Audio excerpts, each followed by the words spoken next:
Imana nishimwe kandi ntihabwe icyubahiro. Imana ikomeje kutugirira neza uko biri kose.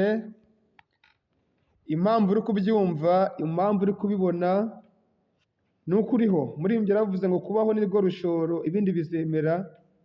Imigisha y'Imana turayibona kubera ko turiho, ndetse ibyo uri kunyuramo byose, kuko uwapfuye we ntashima Imana ndetse nta makuru aba afite, kuko aba yarangije igihe cye. Ariko we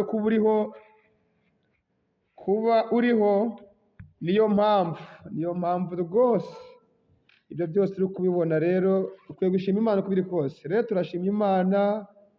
Umuririmbyi yaravuze ngo twariye tugahaga, ndetse twambaye tutambaye, Imana ni yera. Ko umwanditsi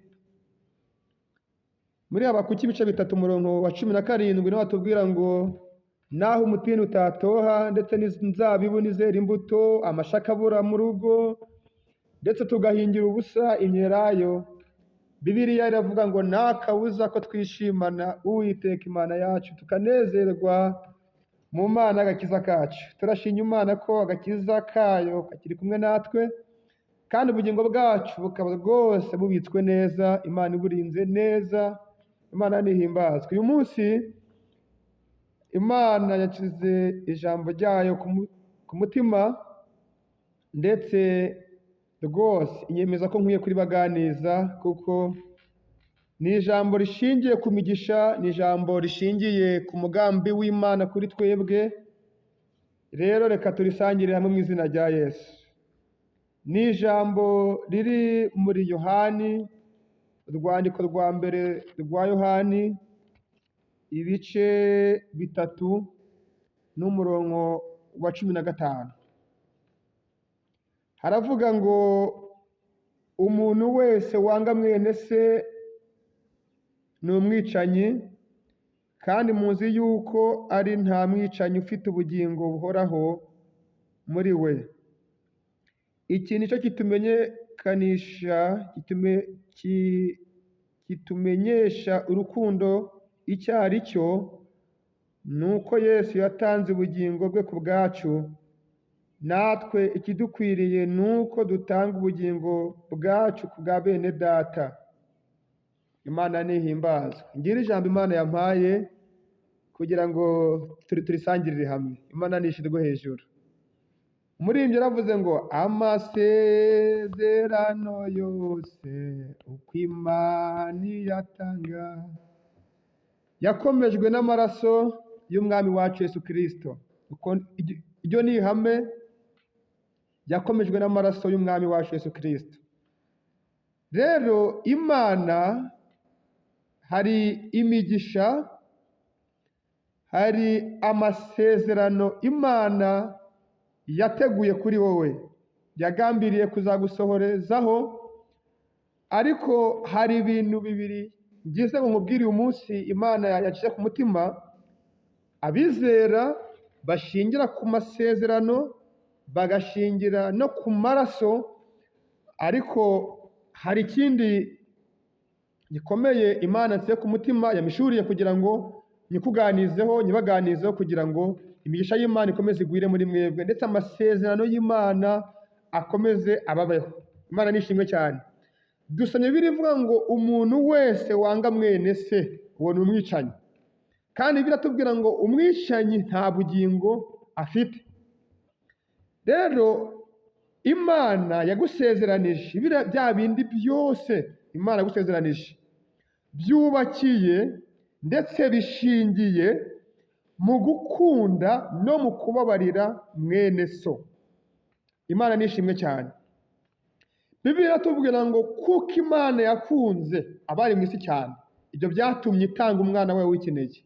Imana iradukunda, yemera no kutubabarira. Imana nishimwe cyane. Umuntu rero utegereza amasezerano, umuntu utegereza imigisha y'Imana, arasabwa ibintu bibiri. Arasabwa gukunda umuntu, kuko Imana iragukunda.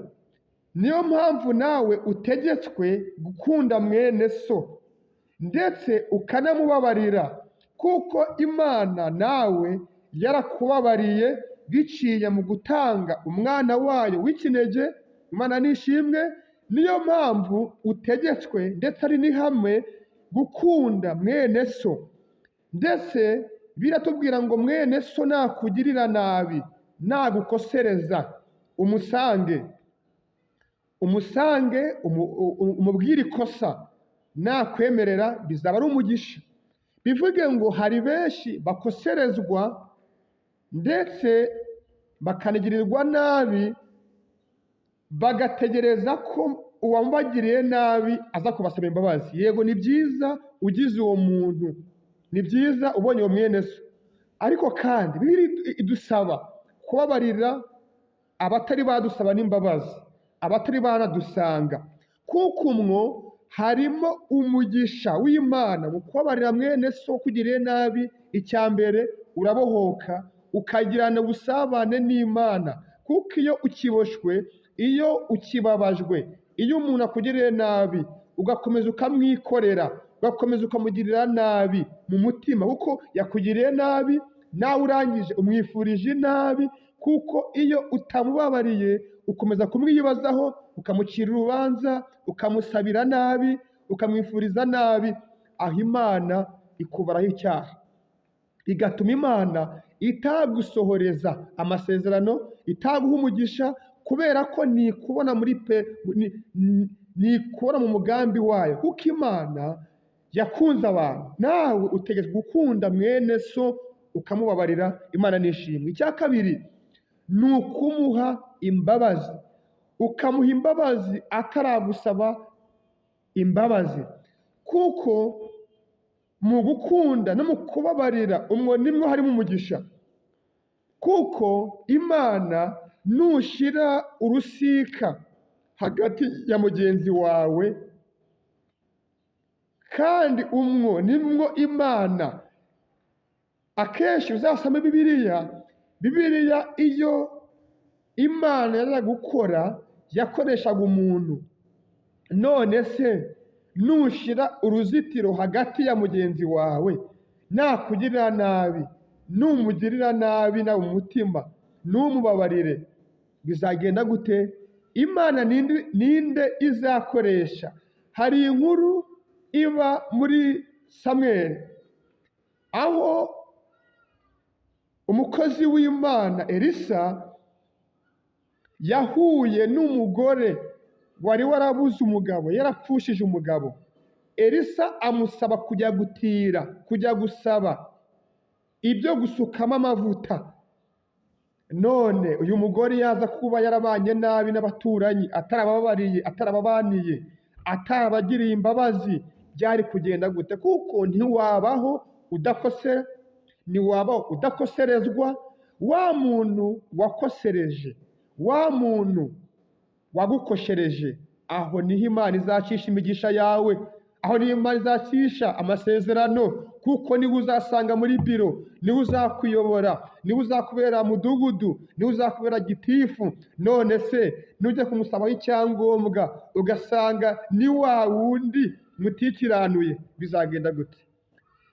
Iri ni ijambo Imana impaye kugira ngo ugerageze ubabarire mwene so ndetse unakunde mwene so, kuko Bibiliya yatubwiye ngo umuntu wese wanga mwene se ni umwicanyi. Imana irakubara nk'umwicanyi kubera ko wanga mwene so. Nawe reba ibyaha Imana yakubabariye, hanyuma ushyire ku munzani ibyo mwene so yagucumuyeho, urasanga bingana? Wasanga wowe ari byinshi kurusha ibyo wababariwe. Nta kosa ukwiye gukora ryo gushyira hagati ya mugenzi wawe urusika, cyangwa kumureka, cyangwa kumuta. Oya, uwo nguwo wajugunye, uwo ubona ko nta cyamuvamo, nta mugisha wamuturukamo, uwo niwe Imana izakoresha. Amarembo yo gutabarwa ari kuri mwene so. Nasomye Bibiliya avuga ngo inzira ijya mu ijuru iciye kuri mwene so. Kunda mwene so, mugirire imbabazi, aho niho Imana izacisha. Kandi binkubwira mbifitiye ubuhamya. Wa wundi wumva ko wa wundi akugiriye nabi pe, biragaragara, ariko yakongera akaba mwiza, kuko nta mwiza ubaho nta n'ukora nabi igihe cyose. Umuntu arakosa akikosora. Umugisha wawe uri kuri mwene se, umugisha wawe uri mu gihugu cyawe, umugisha wawe uri kuri wa wundi ubona ko nta kiza cyamuvamo. Wowe icya mbere tera intambwe, umubohokeho, umukunde, nurangiza umubabarire, umukunde. Umugisha w'Imana uri kuri mwene so, uri kuri wa muntu, noneho mwene data, Imana iraguhamagarira, ni itegeko, ni ihame ry'ijuru, gukunda no kubabarira uwakugiriye nabi cyangwa kubabarira mwene so. Imana igushoboze. Paul yaravuze ngo nshobozwa byose na Kristo umpa imbaraga. Bwacu ntitwabyishoboza, ariko dushobozwa na Kristo.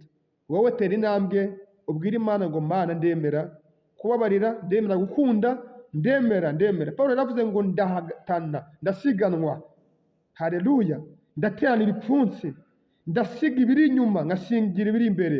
None se twasomye Bibiliya atubwira ngo umuntu wese wanga mwene se ni umwicanyi, kandi muzi yuko ari nta mwicanyi ufite ubugingo buhoraho muri we. Iki nicyo kitumenyesha urukundo icyo ari cyo, ni uko Yesu yatanze ubugingo bwe ku bwacu. Natwe ikidukwiriye ni uko twatanga ubugingo bwacu ku bwa bene data. Tanga ubugingo bwawe ku bwa mwene so. Hari icyubahiro, irengagize. Shaka kuba yarakwambuye, shaka kuba yarakurenganyije, shaka kuba yaragukubise, shaka kuba yarakwatse isambu, shaka kuba yewe yaragututse, ariko Imana iragusaba ko umukunda ukamubabarira. Hanyuma icya mbere harimo ubugingo buhoraho, niko Bibiliya yatubwiye. Icya kabiri, wowe ubwawe nawe urabohoka mu mutima ukumva aruhutse. Icya gatatu, umugisha wawe uzaca kuri mwene se. Imana igushoboze mu izina rya Yesu.